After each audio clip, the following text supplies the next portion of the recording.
Hello, hello, and welcome to that Feeling of More podcast. I'm super excited to have Tess here with us to tell us a little bit about her story and her journey on her spiritual path as an entrepreneur and everything that she's creating. I'm so excited to have you here, Tess. Thank you for joining me. Thank you. It's an honor to be here. Well, thank you so much. If you could just Mm, tell us a little bit more about who you are today, just in this moment, then we'll mm. get back kind of into your story. Yeah. Well, I'm a certified health and wellness coach based in Florida. I help people and I work with organizations who want to build sustainable lifestyle habits that serve them professionally and personally. Amazing. So I'd Mm, love to hear a little bit about your story. Let's hear a little more about who Tess is, her journey, mm. and what's brought you to where you are today.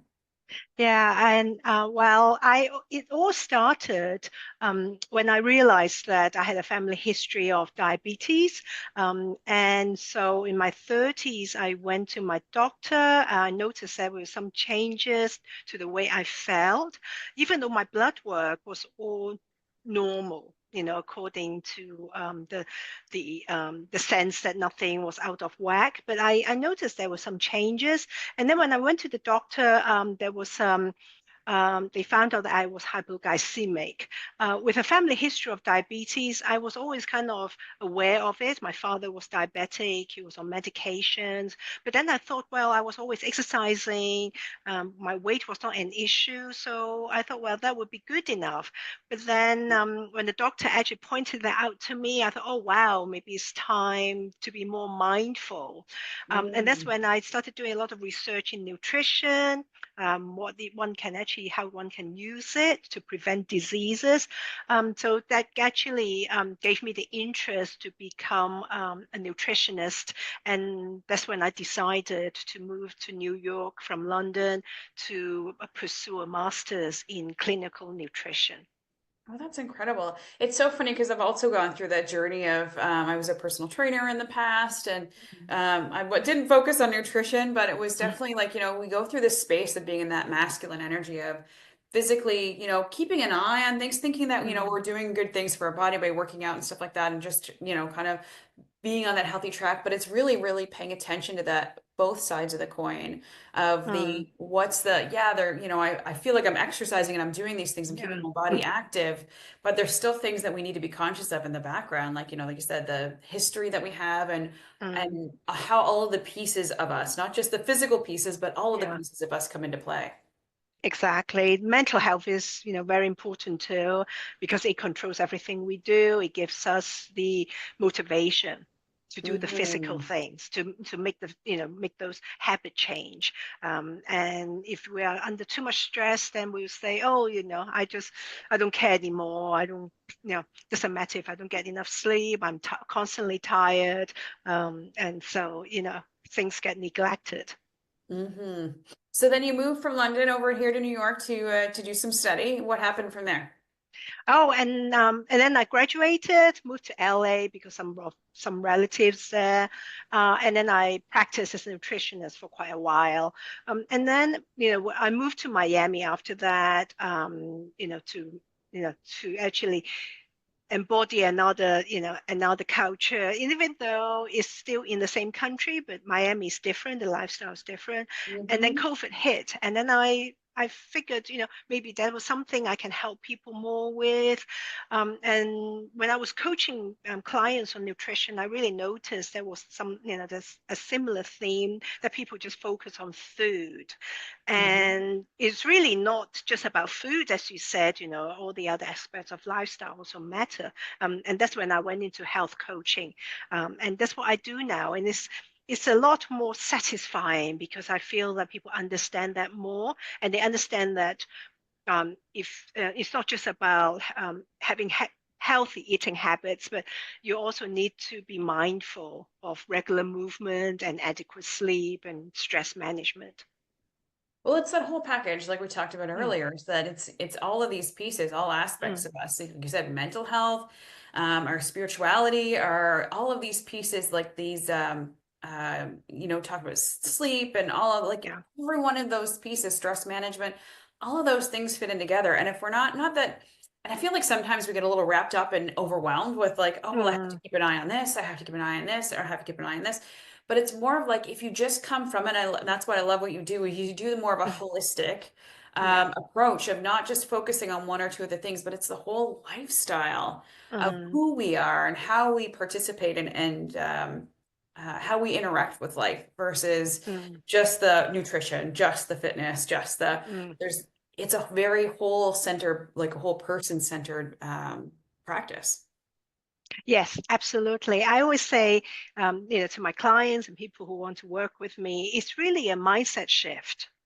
Hmm. When you want to embody this kind of lifestyle, you have to focus on changing your mindset. Because once you do that, then it's easy. You wake up every day and you see it as a positive thing to do rather than a drag. You Hmm. think, oh, this is what I like to do, and you welcome the change. You welcome that kind of lifestyle, and you don't think, oh, but I'm depriving myself by not having sugar. But you're not depriving yourself. This is good for you to actually limit sugar intake because sugar does nothing good. And so it's a very different way to look at everything you do. And once you get on this journey, it just becomes a lot easier. And I love what you say that it's a journey because it's like, we can't just make a decision and sometimes, you're like, oh, I've fallen off the wagon or, oh, I didn't do this. And there's this guilt that we bring on because we're Mm, not doing the right things.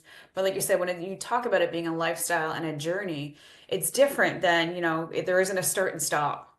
yeah. There's an ebb and a flow, and we got to learn to live with all of ourselves. So yeah, I love that. Yes, yes, exactly. And that's why there's a lot of information on the internet. A lot of it is good information, but a lot of it can be confusing.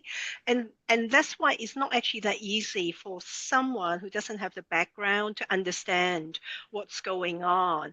And you might say, oh, but there's some diet plans on the internet you can download and you can just follow. And of course, they're going to tell you that it works, but what they don't tell you that is these people who have become successful, they are not just following this plan, they're doing other things too. And Mm. very often they also have the support of working with someone to actually keep them on track, to guide them. For example, a diet plan is not sustainable. And you can't just Mm. follow this for the rest of your life. It doesn't work that way. And soon you get bored with it, you get frustrated. And that's why it's important, when you first start, is to have some kind of support and some kind of accountability, to get you going. And this way you don't feel like you are trying to navigate all of this by yourself. That's so true. I feel like when we're on this journey, whether it's, spiritual or health wise or whatever, Mm, we're finding that if we feel like we have the initiative to get on the mm, wagon, right? But you could tell, yeah, like, like you would talk, obviously, it's just we just passed the New Year's and we got a lot of people that make New yeah. Year's resolutions. I've shifted that from like I Mm, used to do the same thing, New Year's resolution, then it shifted to goals, and now it's just all about intentions because it's gentler than kind of just like, oh, I'm gonna make this big change.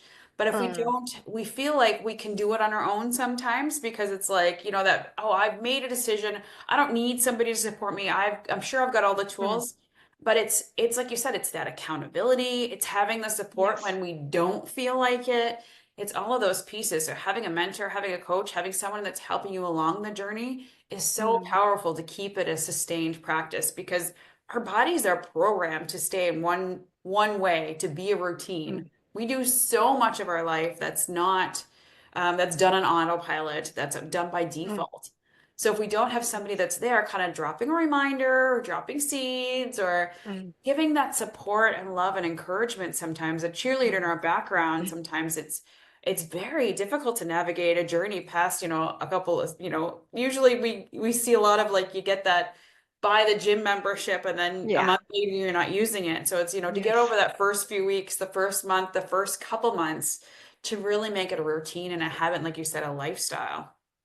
Yeah, exactly. And they say that with a habit, a new habit, it takes about 90 days to Hmm. become your routine. At the beginning, something you're doing, but your brain is still takes time for the brain to actually, to get that going and it becomes something you do every day. At the moment, for example, I'm practicing deep breathing exercise every Mhm. morning, and it's been going for about a month now. And when I sometimes in the morning I forget, it actually suddenly fun it feels strange. I thought there's something I've forgotten to do, and it only takes 10 minutes, which is great. Yeah. Yeah, and so but it takes time, and it's a couple of weeks is not going to this work. That's Mhm. why, as you said, so having the support, accountability to actually keep reminding you, and to actually keep you going, and to actually remind you what truly matters.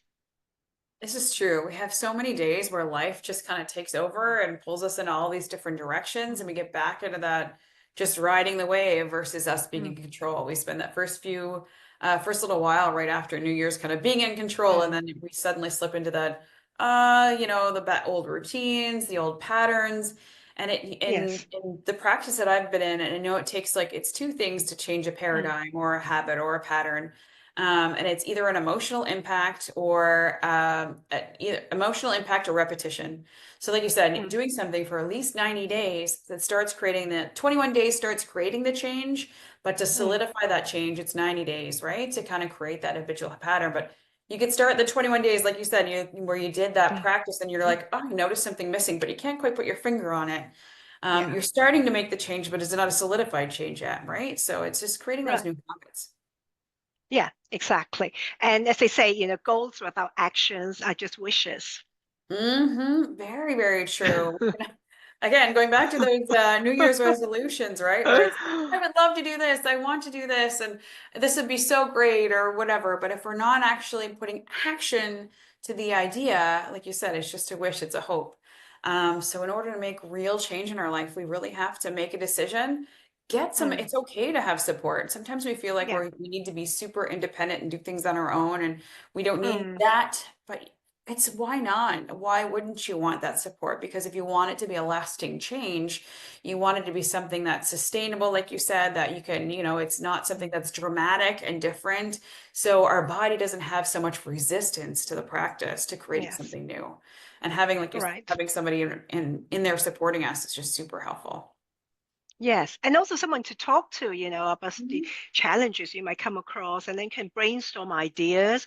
Perhaps one way, this way is not working, but then you talk about maybe there are some other ways of doing this and that would fit in better with your lifestyle. That is so true. Having somebody else's like that third Mm, perspective, or even just yeah. having a conversation, like you said, about Yeah. what about this? Try this.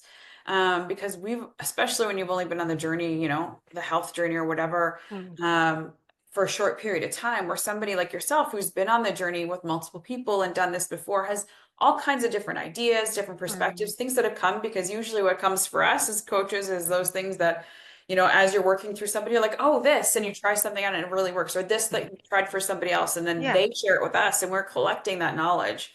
So you're Mm, a wealth and a resource of knowledge of information. So having that, those, as well as, like you said, just having that outside perspective, because sometimes we're just so in our mm, own pattern, we can't mm, see outside that pattern, right? So having somebody on yeah. the outside to give us a different perspective, very Mm. powerful. Yeah, yes, definitely. And after all, health is the foundation of life. It's Hmm. worth spending time on it. If you don't spend time on it now, eventually you would have to, even when you become sick. And there's so much research, is showing that there's a lot we can do to prevent diseases. Diseases take time to develop. It's not just overnight. For example, diabetes takes a long time. Hmm. Spend years being pre-diabetic before you become diabetic. And there's so much one can do. Genes play a part, but it's how you work with the genes that you've been given as to how, how the long-term health is. And, again, good health is a wonderful thing. It enables you to do all the things you love and be with the people you want to be with. Oh, yeah, so true. We want to live long, healthy, beautiful lives so Mm, we can make change and yeah. we can do amazing things and experience all of life. So Mm, yeah, you want to mm. live life to its fullest. You want to be healthy and happy in the process for sure. Yeah, exactly. So it's definitely worth spending time on, and it's empowering and it's great. It gives you the mental energy. Every day you feel fresh when you wake up, you are recharged, and then you can focus on all the other things that you need to do. That is a really good point too, is that you want to be, like you said, just it being healthy gives you energy for everything else. And you talk about, again, going back to the holistic lifestyle, it's not just Mm, about the food and the exercise, it's the stress relief. When you're mm, managing so much stress, we live in a survival mode mm, all the time. So when you're managing that stress, mm, you're being mindful, you're taking time for sleep, you're taking time for things and reminding yourself that that's important too, mm. that these pieces all add up, right? And if we're, again, not to think that we need to be overwhelmed with all of the things, but Yeah, when you know that this is your goal, like you said, having somebody like you being able to help support people along the way, to help give these reminders and drop these things that are just going to help them along the way and tips and tricks, which would be super yes. cool. Yeah, exactly. And my suggestion would be, as we said, that you want to get overwhelmed because there's so many things you can start with, but focus on one small step and then you build on it. Then this way, you start with one thing that you find that works for you, you do it for a while, and then it becomes a habit. And then you go on to the next thing, but don't start with 4 or 5 things in one go. Your brain will just get overwhelmed, and then you say, "This is all too much. I'm not going to do any of them." Oh, yeah, that happens, right? Yeah, exactly. Yes. Yeah. Yeah. And I love that, getting that Mm-hmm. just focus on one action. One action. So Mm-hmm. out of all of the things that you could kind of you could think of, I would love for you if you could drop a few like tips or things or a couple of actions that people could kind of pick from would be a really good place to start or something that would be some advice you could provide. Yes. Well, as I said, I came from a family with a history of diabetes, so I'm big on limiting sugar intake. So I would suggest just cut down on sugar. Sugar has many problems. It causes a lot of problems in our system, and you might feel, oh, you might feel, but there's nothing wrong with it because I'm at the weight I want to, I like, and it works well with me. But when you have sugar, it causes your body to actually have to do all kinds of things to counteract it. So you might not feel it, but it's still happening inside. It's causing the system to overwork. So limit on the sugar, and the way I would suggest to do it is to focus on what's actually good for you: protein, vegetables, fiber intake. And so once you focus on good eating habits, they crowd out the bad habits. Um, Mm, and and again, sugar is addictive, so best not to have it at home. This way, you are not tempted. You will have to get in the car and go out and get some, and that makes it more difficult. But otherwise, the sugar monster in your kitchen will be calling you all the time and say, come in, you feel better after that. Yeah, so cutting on sugar is one thing. And then I would suggest a lot of people actually don't get enough hydration throughout the mm, day. So it's important for us to have enough water intake. So start with 2 glasses of water first thing in the morning after a good night of sleep because your body is probably quite dehydrated for not having fluid throughout the night. And so start at the beginning of the day, 2 glasses of water, and this way that becomes a habit, and you will feel odd when you forget about it. And mm. then make sure you get enough fluid intake throughout the day, but don't leave it till the end of the day because then that might disrupt your sleep. Right. Yeah. What Yes. about some mindful like wholeness kind of thoughts around like balance in our life? Yes. And one thing good to start with to get you to have that balance is to write a journal. Mm, That this way you can actually track down on what you're doing. Journaling has been very helpful in building healthy habits, and write down your thoughts, your feelings, and this way they can be processed, especially when you actually see them in writing. write down how you're doing, and what's helping you or what's not helping you, what your challenges are, and then at the end of the week you can look through, and this way then it's not just in your mind and you might forget about it. So try that, and this is it's actually quite a lot of my clients find that quite effective. I love that because even just like, when you talk about sugar and you talk about these other Mm, pieces and water intake, when you're talking mm, about adding the journaling in there, you're adding that mm, aspect of like you can kind of question, why am I constantly going to sugar? Usually there's a mm, reason why those types of addictions and those types of things come up is because we're masking something else or we're trying to yes, avoid other things in our life. So when we do include journaling and stuff like that, it gives us the opportunity to pause and really yes, consider the why behind things or to start asking yourself the question or the awareness, which is the biggest piece I find for transformation for people in their own lives is when they find out there's something. It's usually like you said, it's for you it was like diabetes mm, that was like mm, this is a something like that's if we wait until it's those moments of like this is a life, like you said about health, an mm, issue and a disease in our body, mm, if we wait until that point, it's sometimes it could be something that could be too late. So asking these mm, questions now and really journaling about why am I constantly going to sugar? What is it that my mm, body is physically seeking that I'm not giving it? It's usually there's other things that are going on in the background that we're not paying attention mm, to. Like one, like you said, nutrition is a big piece, but yes, even like you said, water and stuff like that. Usually, a lot of the time for me, sugar comes when I'm just not. I literally haven't drank water enough, mm, so going back and like really considering why I'm doing these things, I yes, find for myself is like, when I start craving sugar, I'm like, I need to have some water mm, first because it's yeah, usually those things that my body's telling me something else, but I'm interpreting it as this because that's yes. my Mm. habit. Right, exactly. And when you start journaling, you see patterns, as you Hmm. said, then you can see, oh, whenever I do this, this happens, or when I forget to do this, this happens. I start, as you said, craving for sugar because I haven't had enough fluid intake. So that really helps you to track down on what you're doing. And when you see that's a pattern, then you can make changes effectively. Totally brings that awareness of, oh, Yeah. and the more Mm, we are aware, the more we're paying attention to all of these things. It helps our intuition. That's the other thing about journaling. It brings out our mm, intuition and really paying attention to what shows up in our thoughts and what our inner guidance is already giving us that we're not paying mm. attention to elsewhere, where journaling helps with that too. So I love that. Yes, it helps, even with sleep habits, and this way you can see what's happening in the evening before you go to sleep. Why do I have difficulties falling asleep? Oh, it's because I always have, perhaps it's because I always have a big dinner, beforehand. I don't leave enough time between eating and get, winding down. Then, you can start being your own detective. I say, Mm.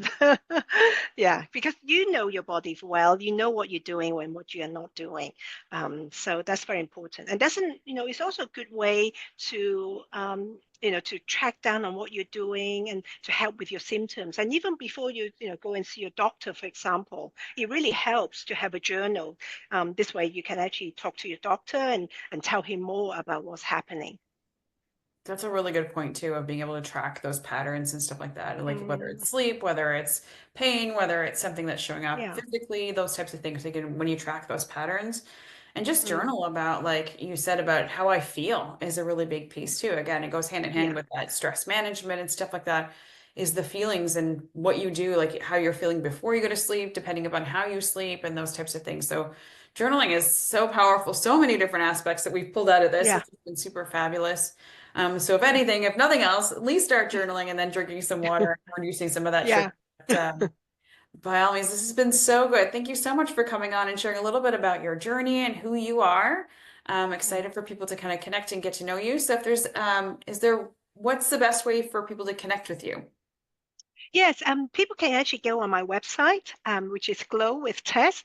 It's with one W, spelled GLOWITHTE SS. You can find me on LinkedIn, Instagram, Facebook, and my social media handle is Glow with Tess. And go on my website, and you can sign up for monthly newsletters for some health and wellness tips. I do a monthly newsletter, for my subscribers, and I also have blog posts, and you can go on. In fact, one of them actually talks about how you can stay healthy when you're on the go, which a lot of people find it challenging, whether you're traveling or attending events or going on a conference, how you can, make certain preparations, and how when you're away from home, how, the little things you can do so you can stay healthy. And also book recommendation list. If you need some, if you are big on reading, which I am, because I find that quite helpful. There's a book list you can go on. So check it out, and you'll find something helpful there. Excellent. Well, thank you so much. We'll have, if anybody feels called to connect with Tess, her Mm, links will be in the chat or in the post as well. So feel free to mm. connect with her there. And I just thank you so much for coming on, sharing a little bit more about you, your journey, and what inspires you. And yeah, just thank you so much for bringing your energy in here and supporting us all. Thank you for having me on your show. It's been, wonderful. Thank you. You're very welcome. Mm, Well, thanks everyone for listening in, and we mm, will see you all next time. Have a beautiful day. mm.